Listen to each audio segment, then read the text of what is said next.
نماز وہ پڑھو جو قبول ہو جائے، اور نماز قبول وہ ہوگی جو سنت کے مطابق ہوگی جو رسول اللہ صلی اللہ علیہ وسلم نے پڑھی۔ صلو کما رأیتمونی اصلی، صحیح بخاری کی روایت ہے، نماز اس طرح پڑھو جس طرح مجھے پڑھتے دیکھا ہے۔ اور صحیح بخاری کی روایت ہے، کان اذا قام الى الصلاة کبر، جب نماز کے لیے اللہ اکبر اللہ کے رسول صلی اللہ علیہ وسلم کھڑا ہونا چاہتے تو کہتے اللہ اکبر ورفع یدیہ حذو منکبیہ، اور اپنے دونوں مبارک ہاتھوں کو اپنے کندھوں کے برابر لے آتے۔ وَإِذَا كَبَّرَ لِلرُّكُوعِ، جب رکوع کے لیے اللہ اکبر کہتے رفع یدیہ حذو منکبیہ، اپنے دونوں ہاتھوں کو کندھوں کے برابر لے جاتے۔ وَإِذَا رَفَعَ رَأْسَهُ مِنَ الرُّكُوعِ، جب رکوع سے اپنا سر مبارک اٹھانا چاہتے رفع یدیہ حذو منکبیہ، دونوں ہاتھوں کو کندھوں کے برابر لے جاتے۔ وَإِذَا قَامَ مِنَ الرَّكْعَتَيْنِ، جب دو رکعتوں کے بعد تیسری رکعت کے لیے اپنا سر مبارک اٹھاتے تو کیا کرتے رفع یدیہ حذو منکبیہ، اپنے دونوں ہاتھوں کو کندھوں کے برابر لے جاتے۔ اور پہلی مرتبہ جب وہ اللہ اکبر کہتے ثم یشد بہما علی صدری، اپنے دونوں ہاتھوں کو صدری کس پہ باندھتے؟ صدر کس کو کہتے ہیں؟ آپ عربی پڑھے ہوئے ہیں سب لوگ، اتنا کامن لفظ ہے۔ صدر کس کو کہتے ہیں؟ سینے کو۔ اور سینہ کہاں ہے؟ ہاتھ کے اشارے سے نہیں، اس کا بیان بھی تو کیا جا سکتا ہے نا۔ سینہ کس کو کہتے ہیں؟ آج کل تو کہ خاصے ملٹی پرپز آگے ہیں، ہو سکتا ہے کہ کوئی کسی کا سینہ نیچے بھی چلا گیا ہو سکتا ہے نا۔ ایک شخص زندگی نماز پڑھتا ہے، اس نے رسول اللہ صلی اللہ علیہ وسلم کے طریقے کے مطابق نماز نہیں پڑھی۔ اور سلسلہ صحیحہ کی روایت غور سے سنیے گا، ان الرجل لیصلی 60 سنہ، ایک انسان 60 سال نماز پڑھتا ہے۔ اس کا مطلب یہ نکلا اٹ مینز کہ اس کی عمر 70 سال ہے، کیونکہ 10 سال کی عمر میں اس نے نماز پہ مار کھانی ہے نا اگر نہیں پڑھتا تو۔ قیامت کا دن ہوگا وَلَا يُقْبَلُ مِنْهُ صَلَاةٌ، 60 سال نماز پڑھی لیکن قیامت کے دن ایک بھی نماز اس کی قبول نہیں ہوگی۔ بڑی خوفناک بات ہے۔ کیا ہو گیا؟ کیا اس نے وضو نہیں کیا؟ لا صلاة لمن لم يقرأ بفاتحة الكتاب، سورۃ الفاتحہ جو نہیں پڑھتا اس کی بھی نماز نہیں ہوتی۔ کیا اس نے سورۃ الفاتحہ نہیں پڑھی؟ کیا وہ نماز میں کھڑا ہو گیا اللہ کے علاوہ کسی اور کا نام لیا؟ نہیں، وہاں لفظ کیا ہے؟ لعلہ یتم الرکوع ولا یتم السجود ویتم السجود ولا یتم الرکوع، شاید کہ اس نے رکوع صحیح کیا سجدہ صحیح نہیں کیا، سجدہ صحیح کیا تو رکوع صحیح نہیں کیا۔ کیا بنے گا اس انسان کا؟ رسول اللہ صلی اللہ علیہ وسلم کے طریقے کے مطابق نہیں۔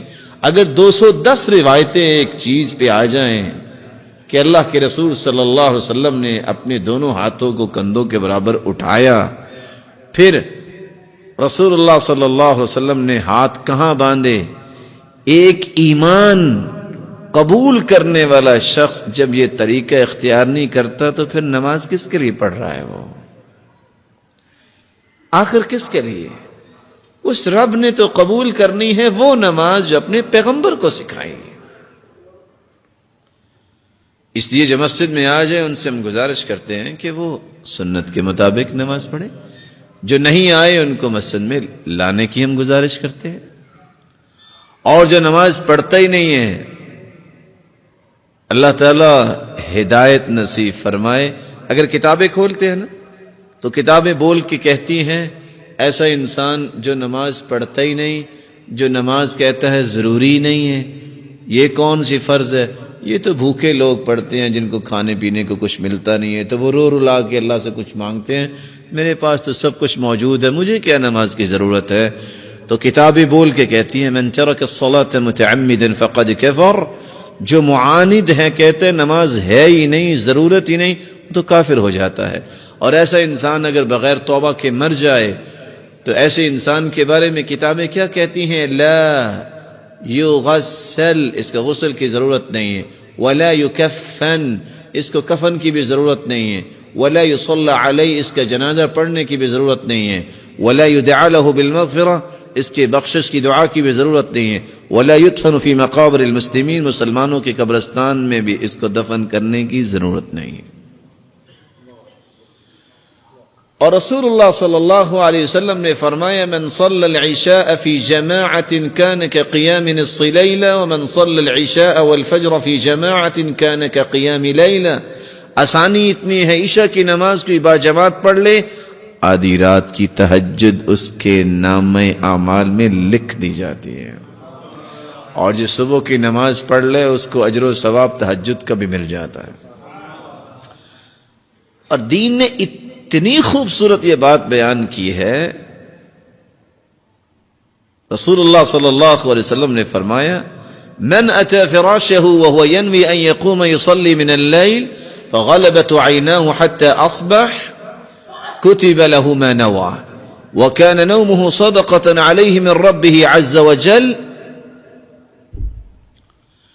جو شخص رات سوتے وقت نیت کر لیتا ہے کہ میں صبح تہجد پڑھوں گا، انسان اگر نیت یہ کرتا ہے اے مالک الملک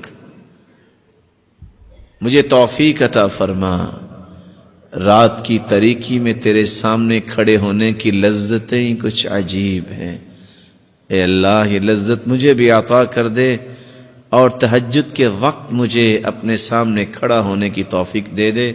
انسان سو گیا، وضو کیا، اذکار کیے اور سو گیا، فغلبت عیناہ حتی اصبح، نیند کا اتنا غلبہ ہوا صبح کی اذان ہوگی اور پتہ ہی نہیں چلا۔ اللہ رب العزت فرشتوں سے کہتے ہیں نا قیدت عبدی بقید من قیودی، سلایا تو میں نے ہے، یہ نیت کر کے سویا تھا نا، جو اس نے نیت کی، اس نے تہجد پڑھی ہے یا نہیں پڑھی، اس کے نامہ اعمال میں تہجد لکھ دو۔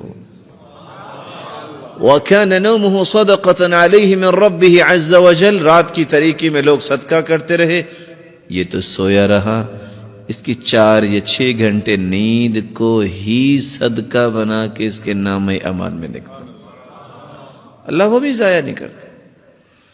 وَمَنْ صَلَّى الْفَجْرَ فِي جَمَاعَةٍ فَهُوَ فِي ذِمَّةِ اللَّهِ فَلَا تُغْفِرُ ذِمَّةَ اللَّهِ، جو فجر کی نماز با جماعت پڑھتا ہے وہ اللہ کی امانت و ضمانت میں چلا جاتا ہے، لوگوں اپنے ہاتھوں سے اپنے خود بخود اللہ کی ضمانت کو نہ توڑا کرو، فجر کی نماز با جماعت پڑھا کرو۔ ومن صلى الفجر في جماعة ثم قعد يذكر الله عز وجل حتى تطلع الشمس ثم صلى ركعتين كانت له كأجر حجة وعمرة تامة